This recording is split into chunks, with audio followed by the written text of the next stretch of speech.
ቆላስይስ 1:15 ቀጥሎ ደግሞ 2:9 እርሱም የማይታይ አምላክ ምሳሌ ነው። የሚታዩትንና የማይታዩትን ዙፋናት ቢሆን ወይም ጌትነት ወይም አለቅነት ወይም ስልጣናት በሰማይና በምድር ያሉ ሁሉ በእርሱ ተፈጥረዋል። ከፍጥረት ሁሉ በፊት በኩር ነው። ሁሉ በእርሱና ለእርሱ ተፈጥረዋል። He is the exact living image, the essential manifestation of the unseen God, the visible representation of the invisible, the firstborn, the preeminent one, the sovereign and the originator of all creation. ሁሉ በሱ ሆኗል። ሁሉ በሱ ሆነ። ከሆነውም አንዳች እንኳን ያለሱ የሆነ የለም። ከዛ እሱ 2:9 ደግሞ በእርሱ የመለኮት ሙላት ሁሉ በሰውነት ተገልጦ ይኖራል። For in him all the fullness of deity, the Godhead, dwells in body form, completely expressing the divine essence of God. ለአለቅነትና ለስልጣናት ሁሉ ራስ በሆነው በእርሱ ሆናችሁ ምን ሆናችኋል ይላል? ተሞልታችኋል። ለአለቅነትና ለስልጣናት ሁሉ ራስ በሆነው በእርሱ ሆናችሁ ተሞልታችኋል። And in him you have been made complete. He is the head over all rules and authority. ኢየሱስ ጌታ ነው። ኢየሱስ ፍጹም አምላክ ሆኖ ፍጹም ሰው ሆኖ እዚህ ምድር ላይ ተገልጧል። የእግዚአብሔር ክብር በኢየሱስ ፊት በኩል ነው ወደዚህ ምድር የመጣው።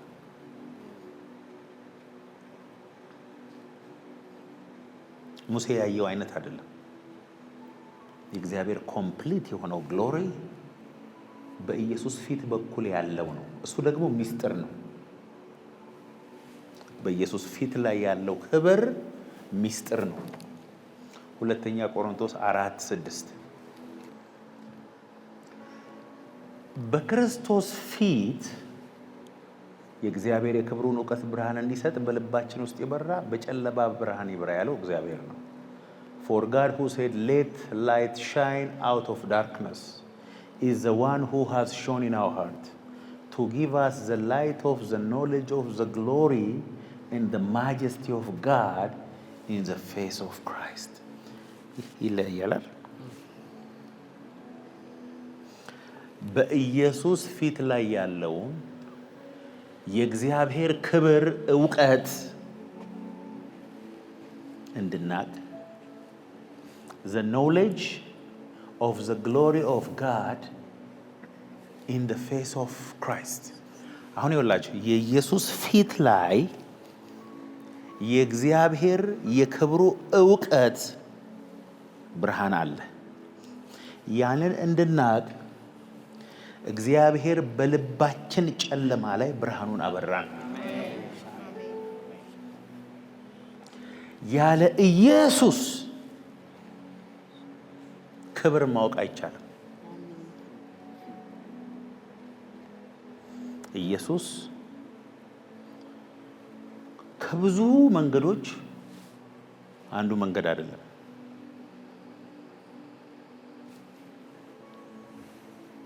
ብቸኛው መንገድ ነው። ከብዙ እውነቶች ሲንግል አውት አድርገ ነው የምናውቀው። ደግሞ ሌላ እውነት አይደለም። ሌላ ሁሉ እውነት ይሁን ውሸት የሚታወቀው ከኢየሱስ ጋር አስተያየተን ነው። አሜን አትሉም? አሜን። ከኢየሱስ አንጻር እውነት ያልሆነ ሁሉ እውነት አይደለም ማለት ነው። he is a person of truth። የኢየሱስን ፊት ያላየ ሰው እግዚአብሔርን ማወቅ አይችልም። የእግዚአብሔር ክብር ያለው በኢየሱስ ፊት ላይ ነው። አሜን። ይኸውልህ እግዚአብሔር ሲባርከ የሚያደርገው ፊቱን ነው የሚያበራልህ።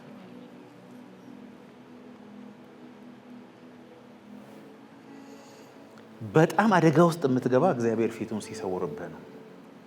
እግዚአብሔር ራሱ ፊቴን እሰውርባቸዋለሁ የሚለው ስለ እርግማን ሲያወራ ነው። እግዚአብሔር ፊቱን ሲሰውርብህ በጨለማ ነው የምትኖረው። ህይወታችን ያለው በእግዚአብሔር ፊት ላይ።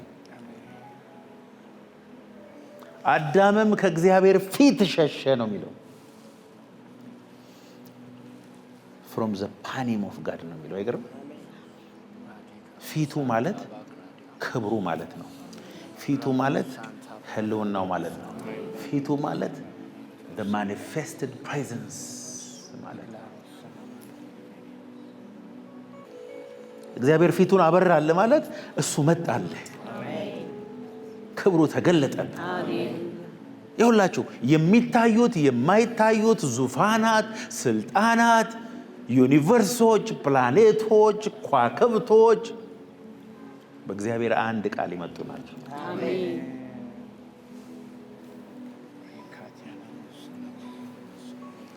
እግዚአብሔር ፊቱን ሊያበራለት የሚችል ሰው ብቻ ነው።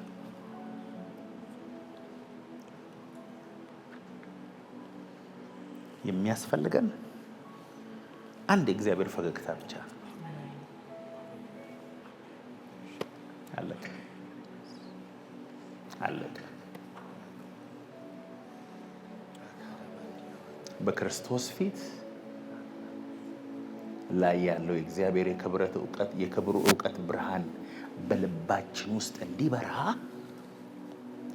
ያ ከጨለማ ውስጥ ብርሃን የጠራው ጌታ ሬቨሌሽን ልባችን ውስጥ አመጣ ይላል።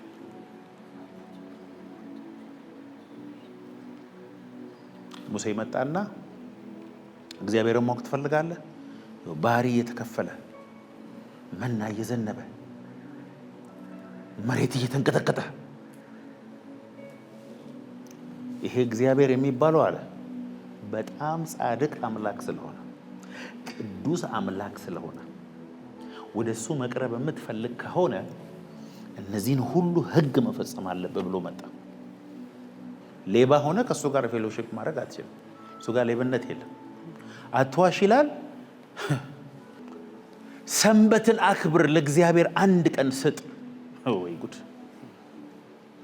የለም ሙሉ ቀን ለእግዚአብሔር የሚሰጥ ሰው የለም። ስለዚህ ሙሴን ሲያዩት ሰዎች በጠቅላላ 600 ሕጎች አሉ። ከ600 አንዱን ያልጠበቀ ዜሮ ነው። እንኳን 600ውንም አይጠበቁም። አንዷን እኮ ያላደረገ ማለት ነው። ስለዚህ ሙሴ ሁል ጊዜ ሲመጣ ኩነኔ ነው የሚሰማችሁ። አለመቻልህን፣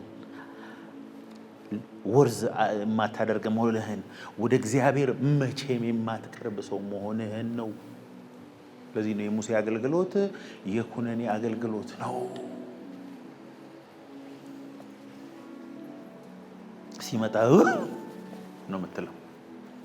ኢየሱስ ግን ጸጋና እውነትን ይዞ መጣ። አሜን አሜን አሜን። ኃጢአትን አበረታቶ እኮ አይደለም ኢየሱስ፣ ኃጢአትን ራሱ ወሰደው። አትችልም አንተ፣ ወሰደልህና ግን ኢየሱስ ሲመጣ ምን ይዞ መጣ መሰላችሁ? የአባቱን ክብር ይዞ መጣ። ያን ክብር ምን አለ ይኸውላችሁ 9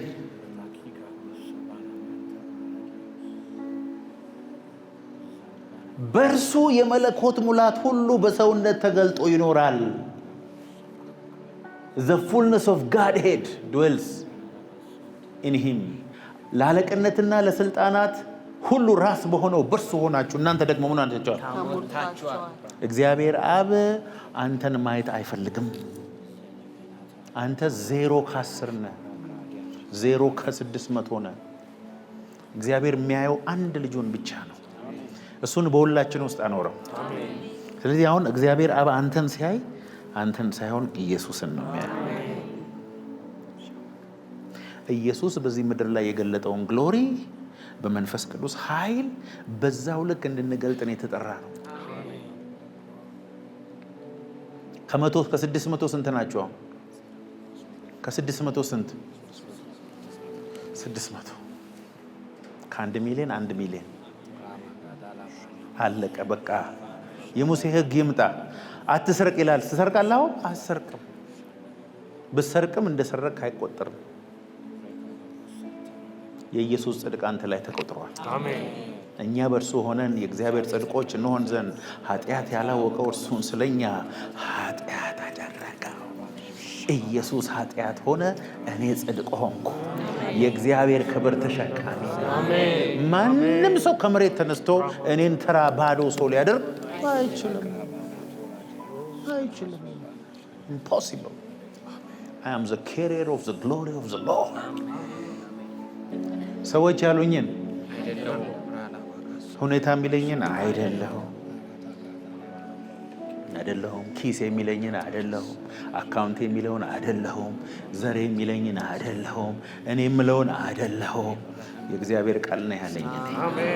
እኔ የእግዚአብሔር ክብር በክርስቶስ ተሞልቻለሁ። እኔ አላልኩም። ይኸውላችሁ አለቅነትና ለስልጣናት ሁሉ ራስ በሆነው በርሱ ሆናችሁ ተሞልታችኋል።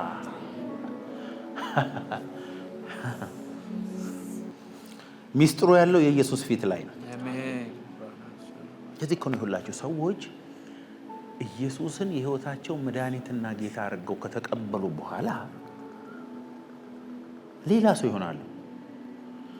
ስለ ኢየሱስ እንዲህ በየመንገዱ እንዲህ ጉሮሯችን እንትን እስኪል ድረስ ስንናገር ሌሎቹን እንደሚገርማቸው ታውቃላችሁ። ምን ሆኖ ነው? ምን ስለ ኢየሱስ እኛ ከድሮ ጀምሮ ነው የምናውቀው። ምን ነው አዲስ ሆነባችሁ፣ ብርቅ ሆነባችሁ ምናምን ይሉናል።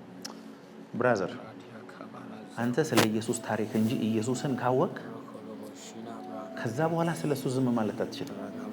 ቤትህ መቀመጥ አትችልም። ስለሱ ዝም ማለት አትችልም። ከምን ጨለማ ወደ ምን ብርሃን እንደሄድክ ታውቃለህ። ስለ ኢየሱስ ዝም ካለ አልነካህም ማለት ነው። እባክህ ስለ ኢየሱስ መስክር አይባልም።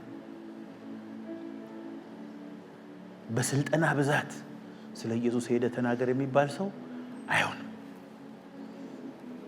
በእሳት ተለኩሶ ነው እንጂ በስልጠና ብዛት አይሆን። ብዙ የሰለጠኑ ሰዎች አሉ ስለ ኢየሱስ ማይናገሩ። እሺ ልመለስ ወደ ፓኒም።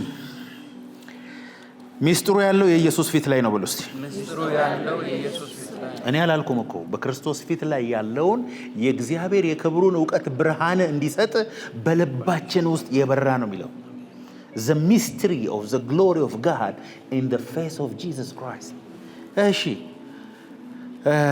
ራእይ 21:23 ኢየሱስ የእግዚአብሔር የዘላለም ግሎሪው ማኒፌስቴሽን ነው። Jesus is the eternal manifestation of God's glory. ለከተማይቱ የእግዚአብሔር ክብር ስለሚያበራላት መብራትም በጉ ስለሆነ ፀሐይ ወይም ጨረቃ እንዲያበሩላት አያስፈልግም። በኢየሩሳሌም አዲስቷ ኢየሩሳሌም ስንሄድ በሽታ የለም፣ እርግማን የለም፣ ጨለማ የለም። ለምን? የእግዚአብሔር ክብር ራሱ ለከተማይቱ ይበራል።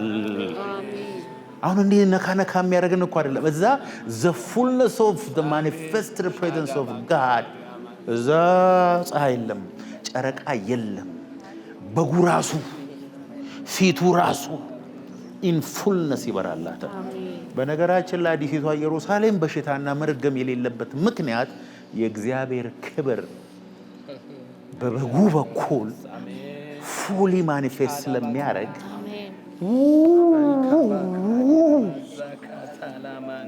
የእግዚአብሔር ክብር ነው ኢየሱስን ከሙታን ያስነሳ። ኢየሱስን በእግዚአብሔር ክብር ከሙታን ተነሳ ይላል። ሞት ሊይዞ አልቻለም።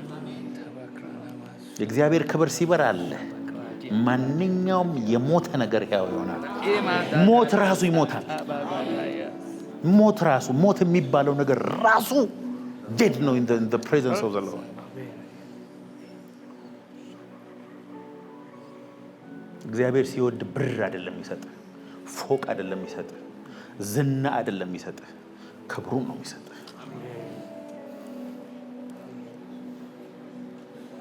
ለከተማይቱ የእግዚአብሔር ክብር ስለሚያበራላት መብራቷ በጉ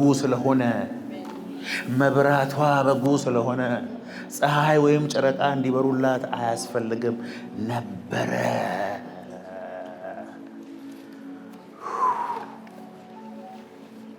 ሀያ 24 ሰዓት ሙሉ የምንኖረው በበጉ ብርሃን ውስጥ ነው።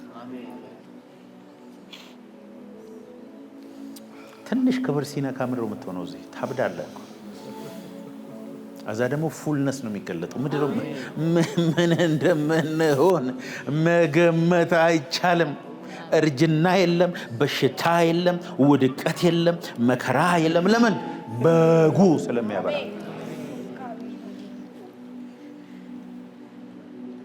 ይሄ እዛ ስንሄድ፣ እዚህ ግን የበጉን ብርሃን እንድታበራ የተጠራው አንተ።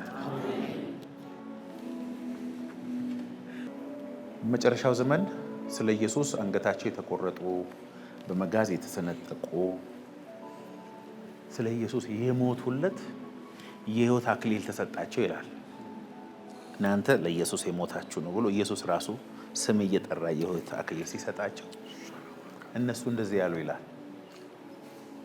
አንወስድም፣ ይሄ አክሊል የሚገባው አንተ ነህ ብሎ እግሩ ስር አስቀመጡ ይላል። አንዱ ራእይ ላይ አንተ የሞትከው አምላክ ሆነ ሰው ሆነ ለእኛ ኃጢአታችንን ተሸክመን የሞትከው። እኛ የሞትነው ግን ጸጋ አግዞን ነው። እኛ የሞትነው ግን አንተ ስለሞትክልን ነው። እኛ የሞትነው ግን ክብርህ አግዞን ነው። ስለዚህ ይሄ ክብር የሚገባው ለአንተ ነው።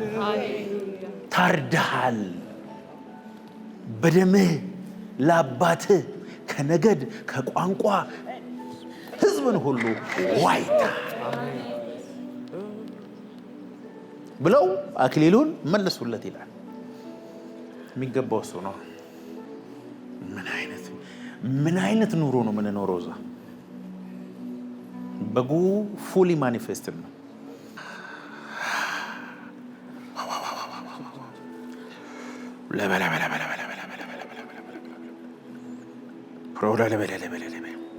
ዕብራውያን 1:3 እርሱም የክብሩ መንጸባረቅና የባህሪው ምሳሌ ሆኖ የክብሩ መንጸባረቅ የኢየሱስ ስም ነው። ይሄ ማን ነው? ኢየሱስ የክብሩ መንጸባረቅ የባህሪው ምሳሌ ሆኖ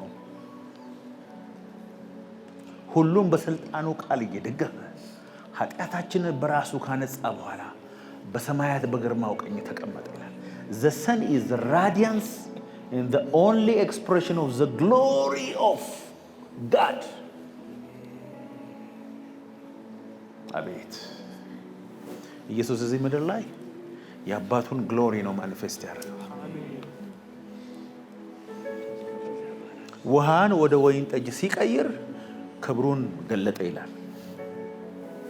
ሚራክል እግዚአብሔር ክብር ሲገለጥ ከናቹራል ውጭ ይሆናል ማለት ነው።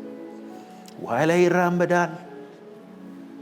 ቃሬዛ ነክቶ የሞተ ያስነሳል።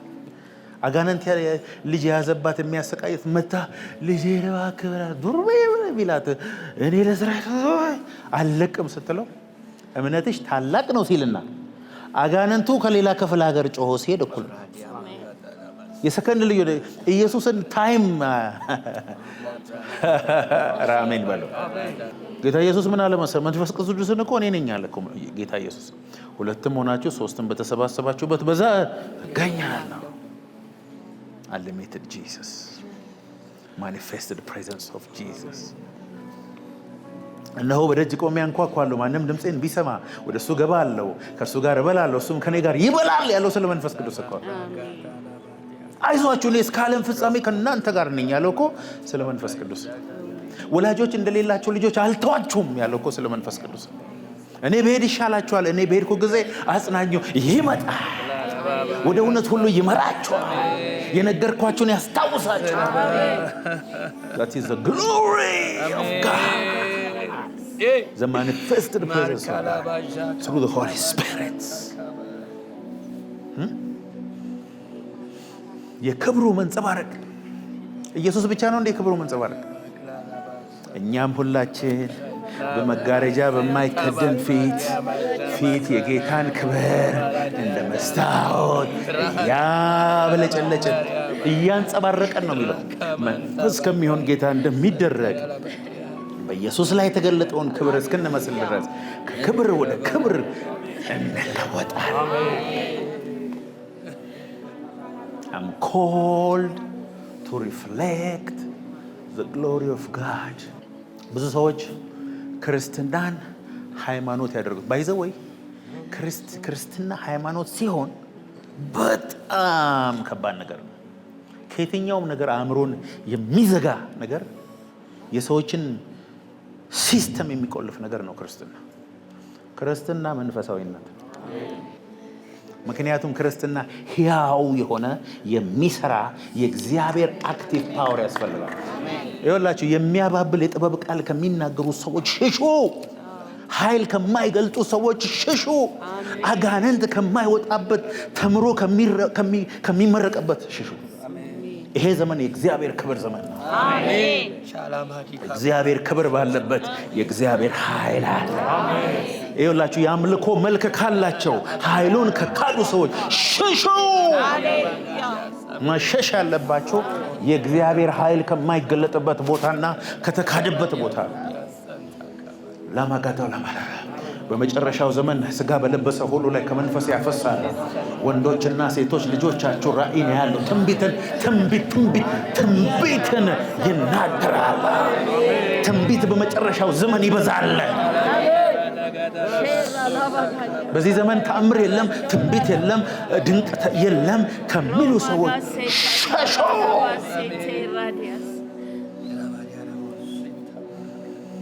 ኢየሱስ የእግዚአብሔርን ክብር የሚያንጸባርቅ ሆኖ እኛን አልተወንም። እናንተም ከክብር ወደ ክብር እሱ ላይ የተገለጠውን እስክትመስሉ ድረስ ትለወጣላችሁ። የእግዚአብሔርን ክብር እንድትገልጡ ተጠርታችኋል።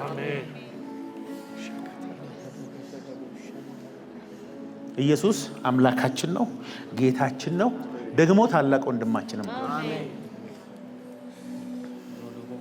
ወንድሞች ብሎ ሊጠራን አያፍርብንም ነው። ወደ አምላኬና ወደ አምላካችሁ፣ ወደ አባቴና ወደ አባታችሁ ያለው ኢየሱስ እያብለጨለጭን እያንጸባረቀን ሪፍሌክት እያደረገን ክብሩን እንደ መስታወት እያበራን እያስተላለፍን እየሰጠን ብርና ወርቅ የለኝም ይሄ ያለኝን ግን እሰጥሃለሁ በናዝሬቱ በኢየሱስም ተነሳና ተመላለስ። አይገርምም?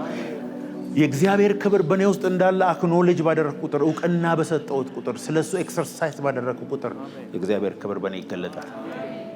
ክርስትናን ሃይማኖት ለማድረግ እጅ ጠምዝዛችሁ አትሞክሩ። ኢየሱስ ምንም አይነት ሃይማኖት ለመመስረት አልመጣም። ከአምላካችን ጋር ያለንን ሪሌሽንሺፕ ሪስቶር ሊያደርግ ነው የመጣው።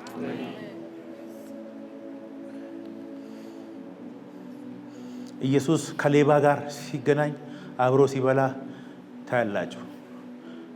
ከሴተኛ አዳሪ ጋር ቁጭ ብሎ ሲያወራ ታዩታላችሁ። ከወንበዴ ጋር እንደዚሁ። ከፈሪሳዊ ጋር ግን ጦርነት ነው የሚፈጥረው። የመንፈሳዊነት ተቃራኒ ሰይጣን አይደለም፣ ሃይማኖተኝነት ነው። ሃይማኖተኛን ሰው የፈለገ ተአምር ቢያይ ጥቅስ ነው የሚጠቅሰው። ሰንበትን አታከብርም እንዴ? ይሄ ሰውዬ ከጌታ ቢሆን ኖሮ ይሄን አይነ ስውር በዚህ ቀን ይፈውሳል ወይ ነው የሚለው አለ በዚህ ዘመን። ይሄንን ግን የሚሰባብሩ የእግዚአብሔርን ክብር የሚገልጡ ኃያላን ግን እየተነሱ ነው። አይሰሙም። ሪሊጅን አይሰሙም። ሪሊጅን የሚለው ቃል፣ ሃይማኖት የሚለው ቃል፣ ሪሊጅን ማለት ባክ ቱ ቦንዴጅ ማለት ነው። የቃሉ ትርጉም በግሪክ ባክ ቱ ቦንዴጅ፣ ወደ ባርነት መመለስ ማለት ነው። ተመለሱ ከፈለጋችሁ፣ እኔ አልመለስም። ባኔም የኢየሱስ ፊት፣ የእግዚአብሔር ፊት 33:14 ለሶስተኛ ጊዜ ነው የምጠቅሰው። My presence will go with you and I will give you rest። ሙሴ እግዚአብሔር ሆይ ወደዛ ተስፋይቱ ምድር እባክህ አስገባኝ የሚል ጸሎት ጸልዮአል። አንተ ከኔ ጋር ካልወጣ አልወጣም። ያንተ ህልውና ከኔ ጋር ከሌለ ምንም አላደርግም። ክብርህን አሳየኝና ይበቃኛል።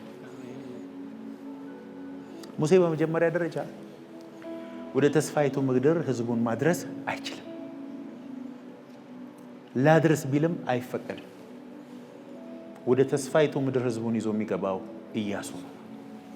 ኢያሱ ማለት ኢየሱስ ማለት ነው። የሄሹዋ ማለት ነው። ኢየሱስ የሚለው ግሪክኛ ነው። ትክክለኛ ስሙ የሄሹዋ። ኢየሱስ ደግሞ ይናገር የነበረው ቋንቋ አረማይክ ነው። ታውቃላችሁ የአረማይክ 40% ቋንቋ አማርኛ እንደሆነ። አንዳንድ የአማርኛ ቃል ራሱ ኢየሱስ ተናግሯል። ደሳይ ሂድና ኮምፔር አድርግና ለምሳሌ ሞት ማለት ኢየሱስም ሞት ብሎ ነበር የሚያወራው። በጣም ቅርብ ነን። እስከ 30 ዓመቱ ይወጣል፣ ይገባል፣ ይሰራል። ከሞት መነሳቱን ራሱ ለብዙ ሰው ማስረጃ አልፈለገም። እሱ ወደ ገዛ ወገኖቹ ነው ሄደው። እዚህ ውስጥ ሁሉ ቁስሉ ውስጥ ሁሉ አስገብቶ አሳይተዋል።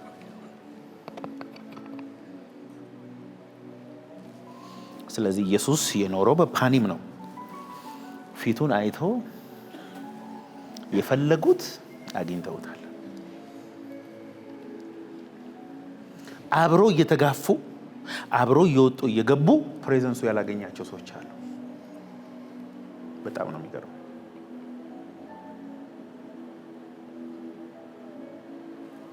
ከዛ ጌታ ኢየሱስ እንደዚህ ያለ ኃይልን እስክትቀበሉ በኢየሩሳሌም ቆዩ፣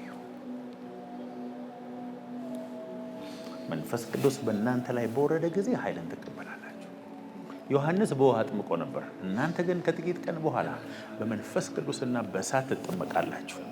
መንፈስ ቅዱስ በእናንተ ላይ በወረደ ጊዜ ኃይልን ትቀበላላችሁ። ከዛ በኋላ ነው ለእኔ ምስክር የመሆን አቅም የምታገኙት። በኢየሩሳሌም፣ በይሁዳ፣ በሰማርያ እስከ ምድር ዳርቻ ድረስ ምስክሮች ትሆናላችሁ። ለካ እግዚአብሔር አብ ሲል መንፈስ ቅዱስ መጥቶ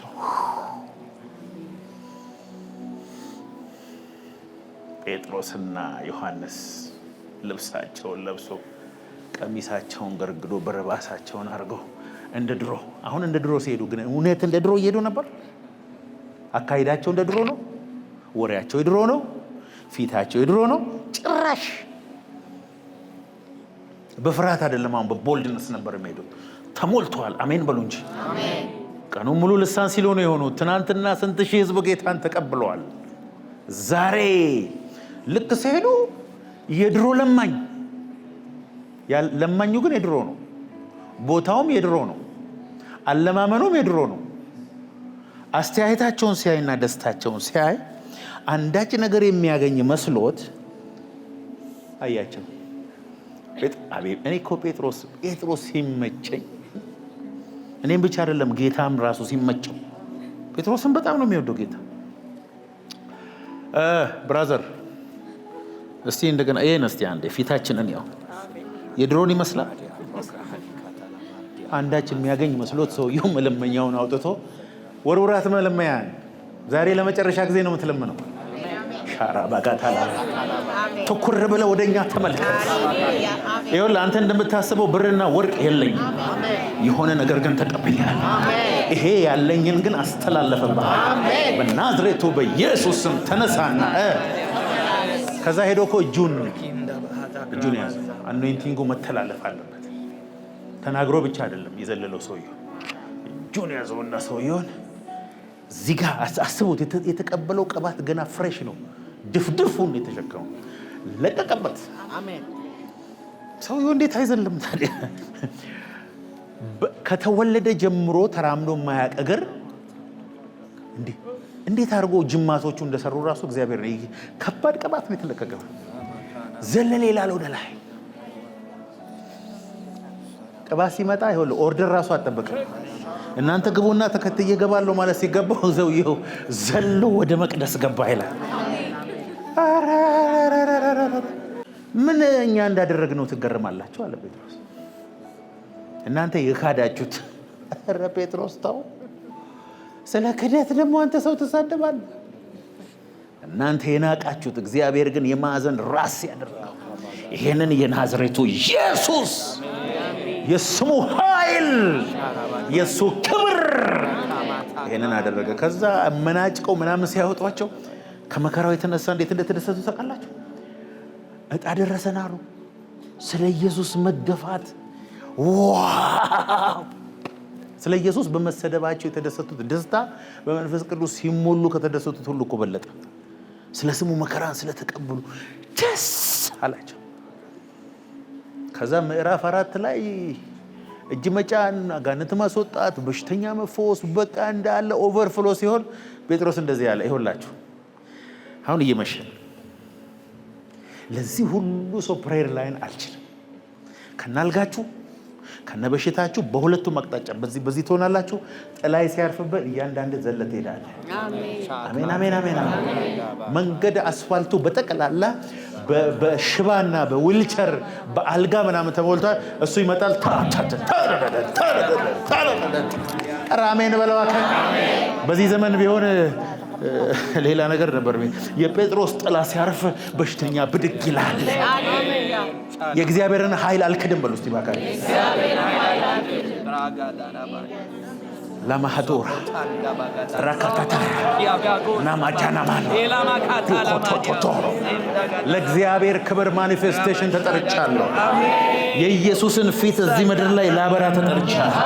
እኔ ሕያው አልኖርም፣ እሱ ግን በእኔ ሕያው ነው። ኢየሱስ ጌታ። ይሁዳ ሌባ ስለሆነ ዮሐንስ ሐዋርያ መሆኑን አያስቀርም። ይሁዳ ሌባ የሆነው የትምህርት እጥረት አጋጥሞት አይደለም። ከኢየሱስ ነው የተማረው። የመሪ ችግር ገጥሞት አይደለም። የቅባት ችግር ገጥሞት አይደለም። የገንዘብ ችግር ገጥሞት አይደለም። የልብ ችግር ገጥሞት ነው።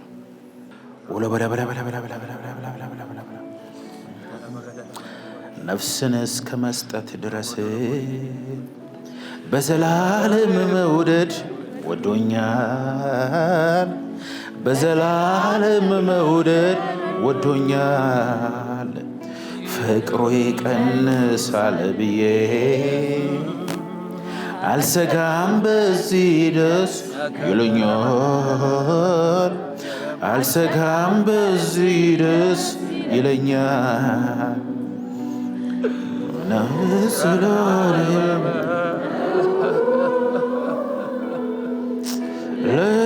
ለዘላለም ነው፣ ለዘላለም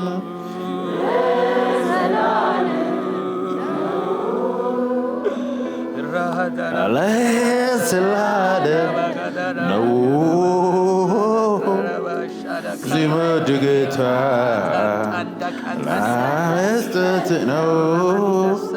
ሲወድ ጌታ ላይጠላ ነው። ዛሬን ይዞ ነገን አይለቀኝ። ሄድ ብሎ አያባርረኝ። ያለ ስጋት ተሸክሞ በከፊው ትዕግስቱ ለዘላለም ነው። ለዘላለም ነው። ለዘላለም ነው። ለዘላለም ለዘላለም ነው። ሲወድ ጌታ እስከ መስቀል ነው። ሲወድ ጌታ ላይጠላ ነው።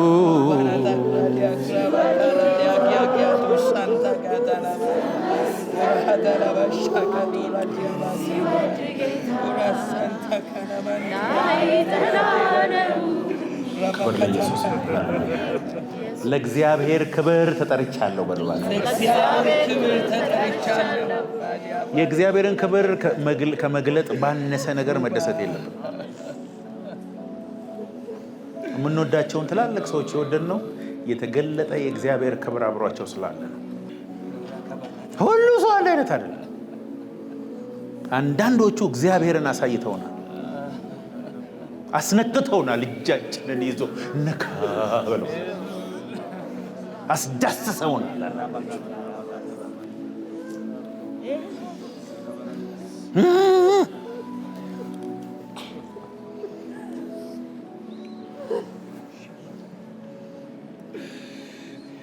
እግዚአብሔር ፊቱን ሲያበራል ማለት ክብሩን ሲገልጥብህ ማለት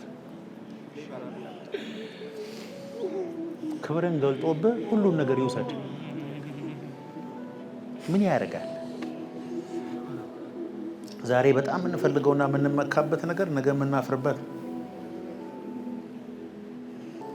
ዛሬ የምትመኘውም ነገር ከሆኑ ጥቂት ዓመታት በኋላ የምታፍርበት ነው። ልባችሁ ላይ አሁን ካላገኘሁት የምትሉት ነገር ስታገኙት ባዶ ነው ውስጡ። የእግዚአብሔር ክብር ግን የእግዚአብሔር ክብር ኤክስፓየር ዴት የለውም። የትም መቼም ይንካ፣ ብቻ ይንካ። እድሜ ዘመንህን የሚመነዘር ለሚያልፍ ነገር ብዙ ጊዜህን አታባክን። ስለ ልብስ እንጨነቃለን፣ ስለምንይዘው ሞባይል እንጨነቃለን፣ ሰዎች ስለሚሉን እንጨነቃለን። ኧረ የምንጨነቅበት ብዛቱ ብራዘር፣ ሰዎች ስላንተ እያሰቡ አይደለም። አንተ የምትጨነቅላቸው ሰዎች ትዝ አትላቸውም። forget about them, have the glory of God። ብርሃን ተሸክማል። እግዚአብሔር ወደ ተራራ ያወጣል። እናንተ የዓለም ብርሃን ናችሁ። እናንተ በተራራ ላይ ያለች ከተሞች ናችሁ። ልትሰወሩ ይኸውልህ፣ ክብር ሲመጣብህ መሰወር አትችልም። ማብራት አብረተህ እዚህ ውስጥ ብታረግ በጨለማ ይታያል። ብታፍነው ብርድ ልብስ ብታለብሰው ይገለጣል። ክብር እንደሱ ነው። ክብር ስትይ ያመልጣል ብርሃን። አፍነህ ሁሉ አይችልም ወይ ማጥፋትን ያለብህ። ካበራ በኋላ በሆነ በኩል አብልቶ ይወጣል፣ ብርሃን ይወጣል።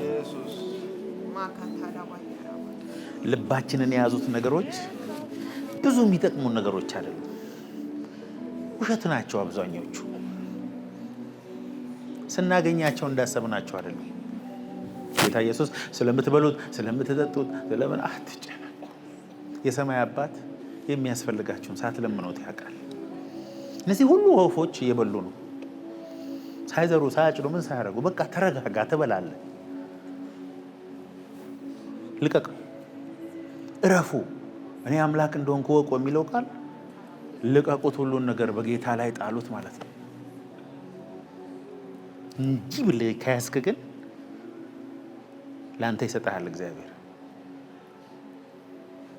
ለቀቅ አድርግ ለእግዚአብሔር። ለእግዚአብሔር ክብር መኖር ሲጀምር እግዚአብሔር ስለ አንተ መኖር ይጀምራል። አንተ እግዚአብሔርን ቤት ስትሰራ እግዚአብሔር ያንተን ነገር መስራት ይጀምራል። this is fact በሕይወት ያየሁት። እግዚአብሔርን ክብር ስንጠማ ስንቃጠል፣ ውስጣችን ሲነድ፣ ወሬያችን፣ ህልማችን፣ ቅዠታችን፣ ነገራችን ሁሉ የእግዚአብሔር ክብር ሲሆን በምድር ላይ ካሉ ሁሉ ሰዎች ሁሉ የተባረክን እኛ ነን። I'm telling you the truth. I'm telling you the truth.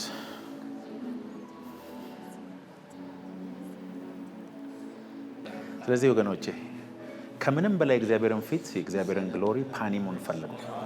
ሌላው ሁሉ ይጨመርላችኋል። ከአገልግሎት ብዛት ይልቅ እግዚአብሔርን መራብ ይበልጣል። ማርታና ማርያም ልዩነታቸው ይሄ ነው።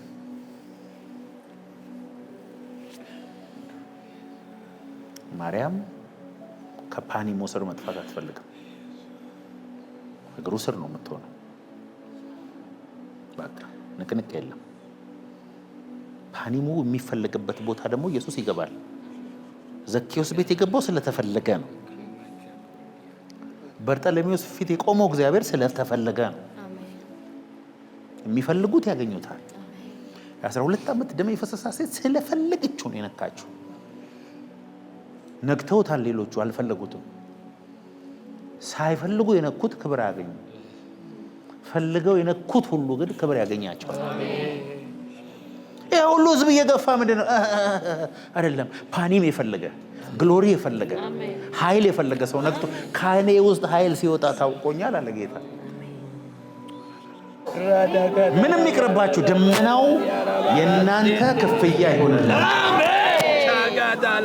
መገኘቱ ህይወታችሁን ይቆጣጠርላል በጌታ በኢየሱስ ክርስቶስ። አጨብጭቡ ለጌታ ክብር።